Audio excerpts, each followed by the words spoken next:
Welcome Star Wars Force Arena players to this Let's Play video. So continuing on from the series, we've now unlocked General Hux. And I tell you what, I've had a lot of fun playing General Hux in this game, let me say. So on this deck now, you'll see in there for a start that I've got the TIE Fighter.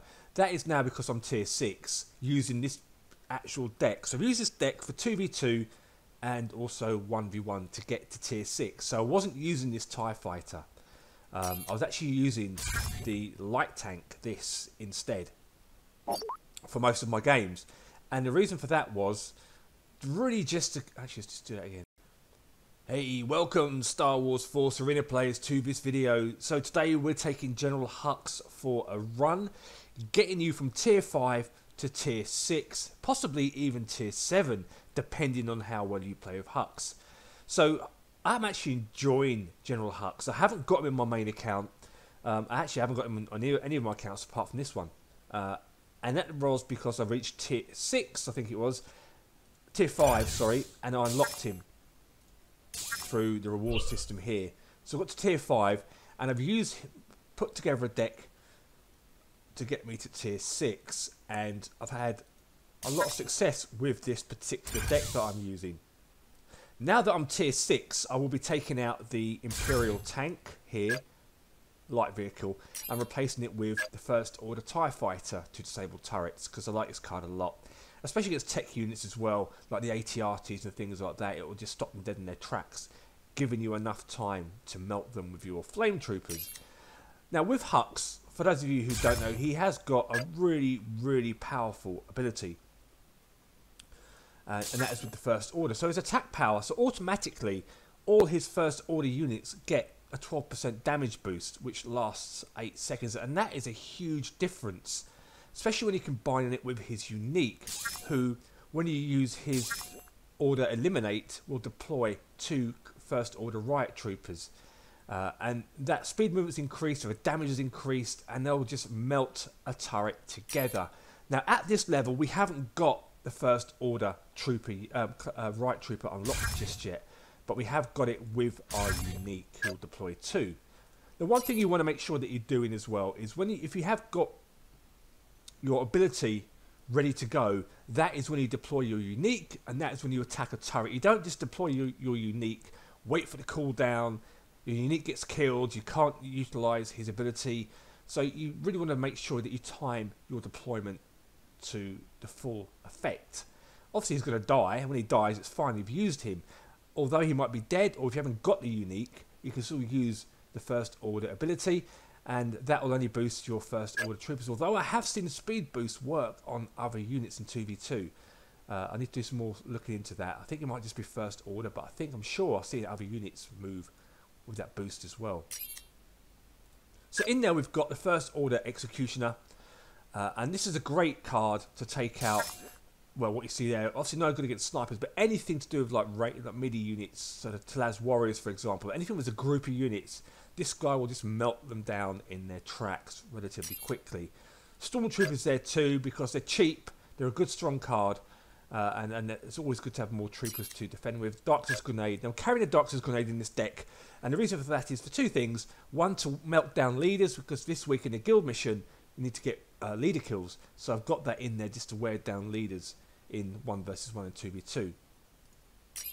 Obviously for the tank, there being my heavy unit for my main attack when I can use that, and my unique, as mentioned, will deploy 2 First Order Riot Troopers, and it's really good. The problem about this guy is, though, I've noticed, is that he won't, like with Price with Admiral Thrawn for example, she'll come back to him when he respawns. Same with Cad Bane's unique, but he doesn't. He'll just take a step fire, but he'll just end up getting killed. So he's not that loyal, to be fair. And obviously we've got First Order Stormtroopers, which will take full effect of Hux's boost, and they're really strong. And then of course you've got Flame Troopers as well. Now I like using Flame Troopers behind the Executioner, for example, or especially when there's a tank there, or the AT-RTs there, or anything heavy, because they will just decimate it relatively quickly. And also, if I'm pushing on a turret, Executioner in front, Flame Troopers behind as well. as an additional push. And then you switch lanes, as you'll see in the video, and using your special uniques ability, you'll charge down the right side or left side turret, depending on what is actually going to be available at that time. So without further ado, we're going to jump into some games of 1 versus 1. Now, bearing in mind, this is a Let's Play video, so this is aimed at you guys in Tier 5 and looking to go up levels. And also, you can use this deck in 2v2 as well. Let's get into it. So into our first match, we are playing against Luke Skywalker, who is Tier 6. Now, with Luke Skywalker and Rey especially, you want to be mindful of the fact that he might have Ben Kenobi. So you don't want to give him any units of value. You want to make sure that really you give him stuff that's cheap, that he'll convert, that you can afford. So right now, he's dropped down a Bantha. I throw down my Doctor's Grenade. Execution is keeping Luke busy. Stormtroopers are there too. Flamethrowers will now make swift work, but Luke does do a runner. He's got first resistance troopers in a level 8, so it's quite strong compared to some of my cards, I think. So just kiting him away from the turret. Let the turret do some damage there. Keeping it patient. So my special ability is now up. So I'm going to wait now to see what he does first. There comes Ben. So he's used Ben Kenobi, so we can afford now to make a charge down his right side. So there we go. In they go.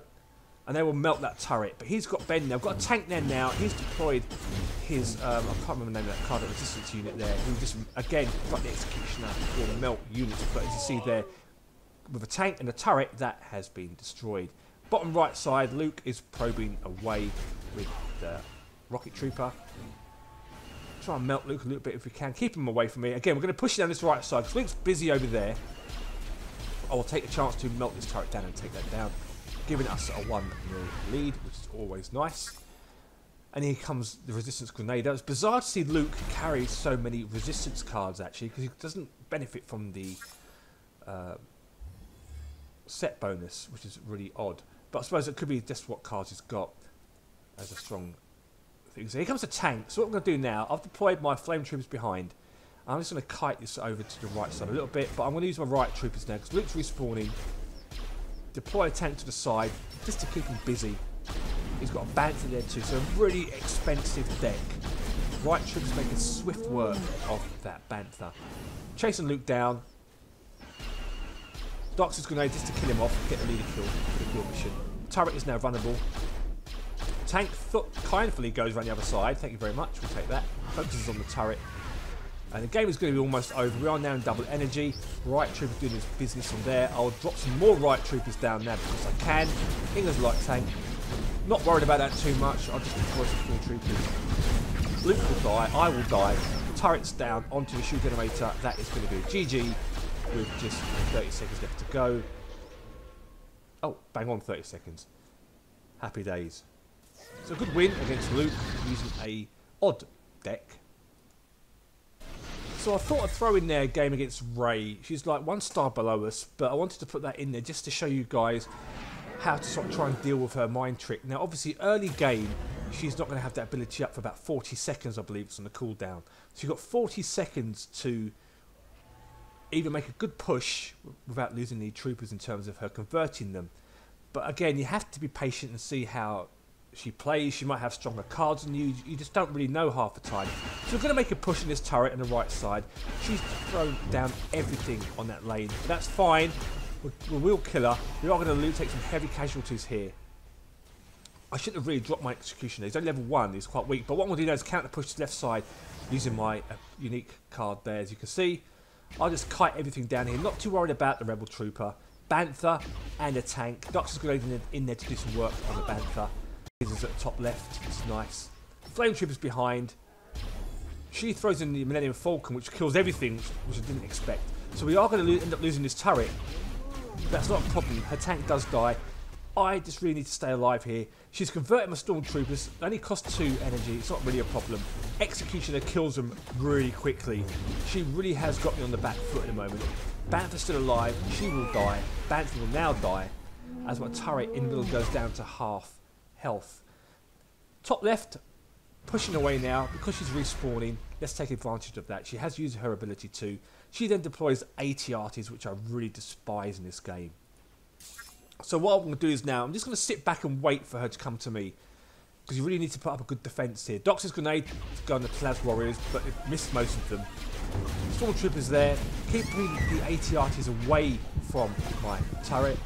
As you see, the flame troopers making swift work of the AT-AT. Perfect.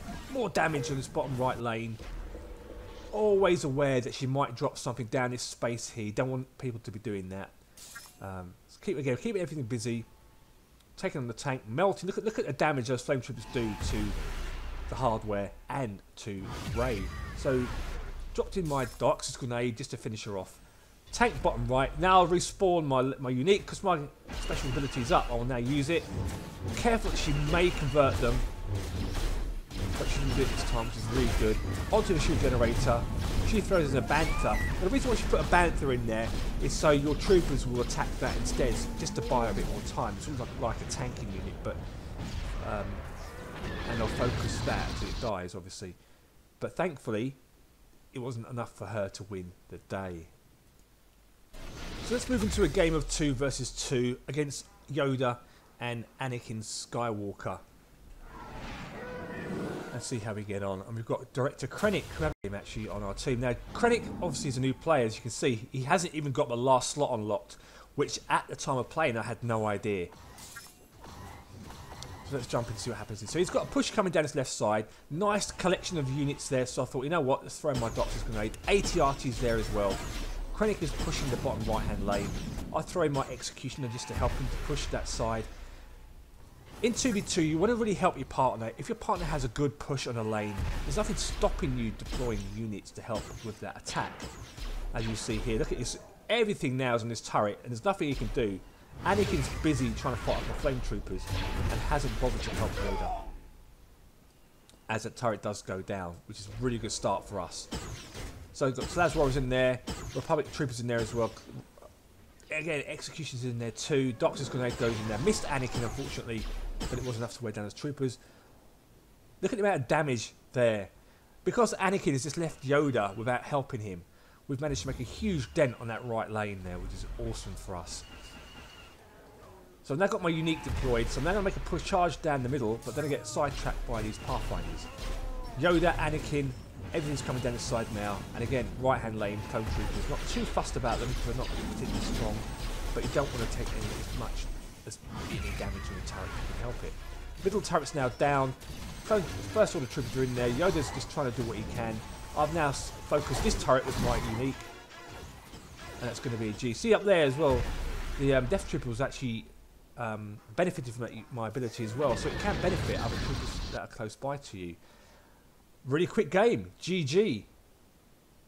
But that was, I think, because Yoda wasn't really helping his part. Anakin wasn't helping Yoda very much. But let me know what you guys think in the comments below about the deck. Let me know what you think about Hux. I'm really enjoying playing him, actually, to be fair. And now what I'm doing is I'm taking out the tank and using the TIE Bomber for now, just to see how that goes. And what that will do then, it will disable a turret, for example, for a short while. So with your unique combined, you can then set your troopers onto the turret and it should take it down without your troopers taking any damage from it, because it just disables the turret and all tech units. So there you go, that is it. Let me know what you think in the comments below. Thanks again for watching, and may the Force be with you.